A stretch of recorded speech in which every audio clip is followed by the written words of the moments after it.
Am I the jerk for spending more money on my daughter than my son? I, a 45-year-old male, have 2 children.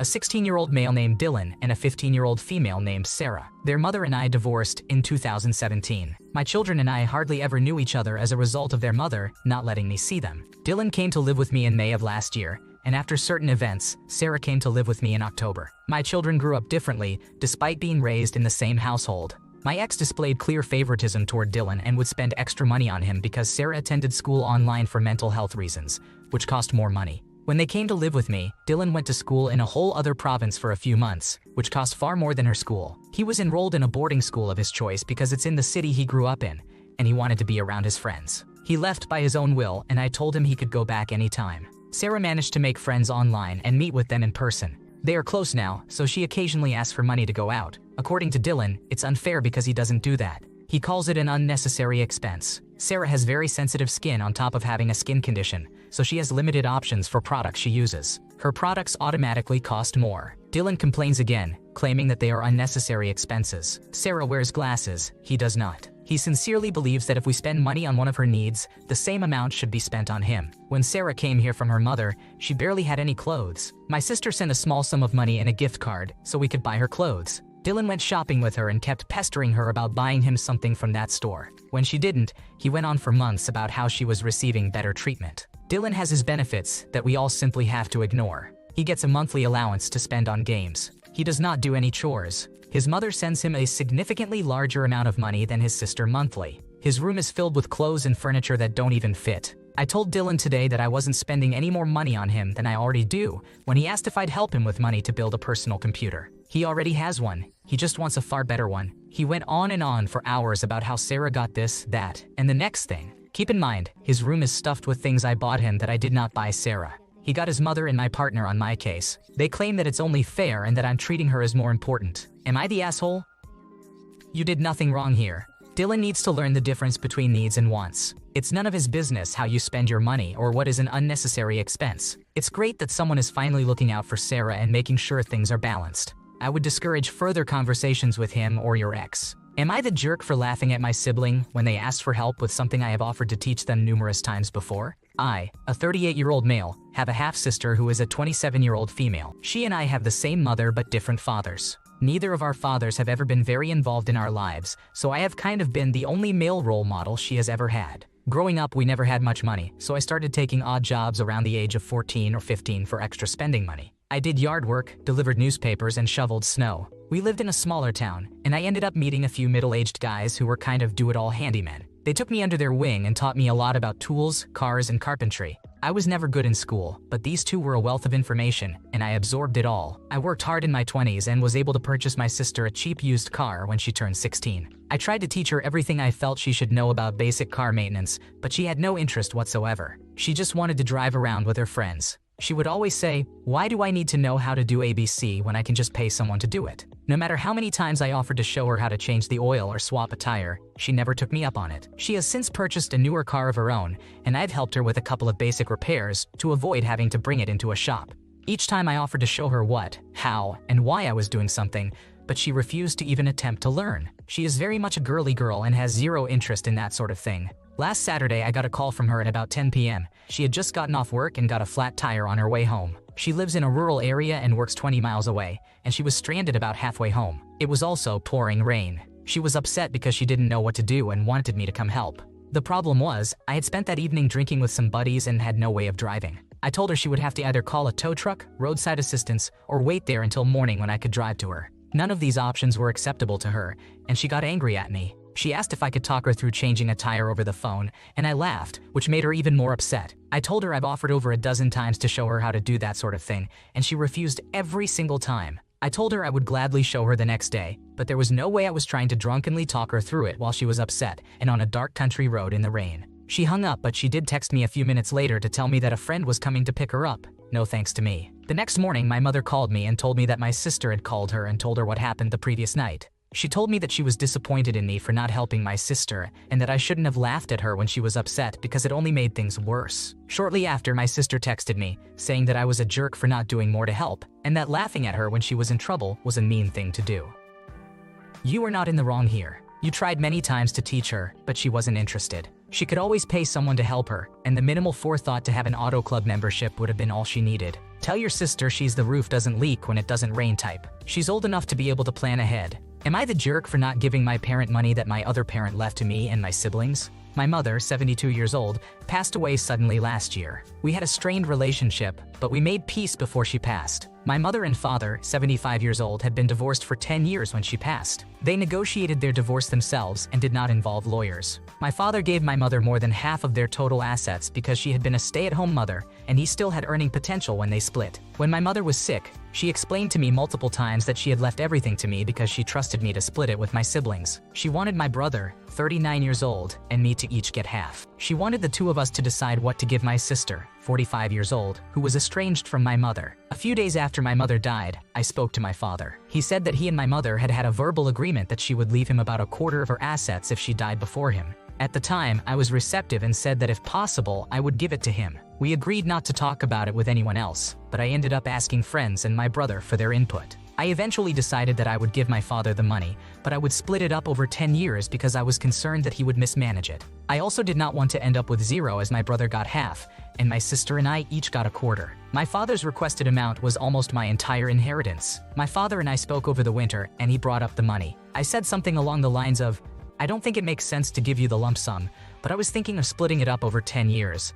He became angry and started yelling at me that every penny of the money belonged to him. The conversation ended badly. I shared some of my concerns about the situation with a cousin. It got back to my father, and he sent me a scorched earth email saying that he is done with me and that this whole thing had been masterminded by me so I could keep all the money for myself. I forwarded the email to two of my cousins and asked them to let me know if something happens to him. So now we are not on speaking terms. But what I keep thinking of is that some of his outrage might be due to health issues, such as dementia. He has always been like this, but not at this level. I also, on principle, do not believe in leaving my father high and dry in his old age. I have always had the intention of helping him however I can. He was not a perfect father, but he did a lot for me. If he is truly in dire financial straits, I do not want to abandon him, but it is really hard to decipher the truth about his financial situation. For now, I am doing nothing, but I am not at peace. Am I the asshole? Edit. My mother and father were still in each other's lives and talked every day, which is why it has been confusing. Edit. My brother received half, and I received half. I gave my sister half of my half. The money has been distributed.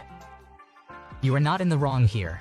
Your mom made her intentions clear, and you would be doing her a disservice by giving any of it to your dad. If she had a verbal agreement to leave money to him, the fault is hers for not making it official. Your dad is trying to manipulate you, and it's clear he doesn't care about you, just what you can do for him. Am I the jerk for ending my partner's relationship with their best friend? A couple of years ago, I, a 32-year-old male, asked my wife, a 30-year-old female, to end her friendship with her best friend. My wife and I married last year, and we have been together for about 7 years. My wife's best friend, Alex, a female, has been a long-time problem in my wife's life from my perspective. On separate occasions, my wife traveled across the country to stay with Alex for weekend trips, where they got into arguments. Alex ditched my wife, leaving her alone in the city. The first time, Alex eventually picked her back up and brought her home. The second time, Alex and her friends picked my wife up, and Alex ridiculed my wife in front of her friends for the argument. I overheard some of this while on the phone with my sobbing wife. My wife nearly ended the friendship then, but Alex's wedding was 5 months after the second incident. My wife and Alex rekindled their friendship, and my wife went to the wedding. Nervous that an issue would happen, I stood my ground and didn't go. Alex and I have had our share of issues. We've had poor interactions together over the years. After the first incident with my wife, Alex knew I despised her. After the second incident in Alex City happened, I was done with her. I did not encourage my wife to end their friendship because I figured it would happen naturally. I decided I wouldn't go to the wedding, but my wife went. Alex introduced my wife to the groom's best friend. Flirting between my wife and the best man happened. He wanted a hookup night of the wedding, but my wife turned him down. She flew home the next day but had a crush on the best man. She didn't pursue contact with him, but she talked about it with Alex, who encouraged it and played into the fantasy with her. Not the best action of my life, but I was suspicious about the way my wife was acting. One day I looked through her phone and saw all the texts with Alex about the best man. I confronted my wife about the whole incident, and months of couples therapy followed because I felt disrespected. We worked through that over time. I then got to the point where I was no longer comfortable with Alex being in either of our lives. Not only has she repeatedly hurt my wife, but she has also disrespected me,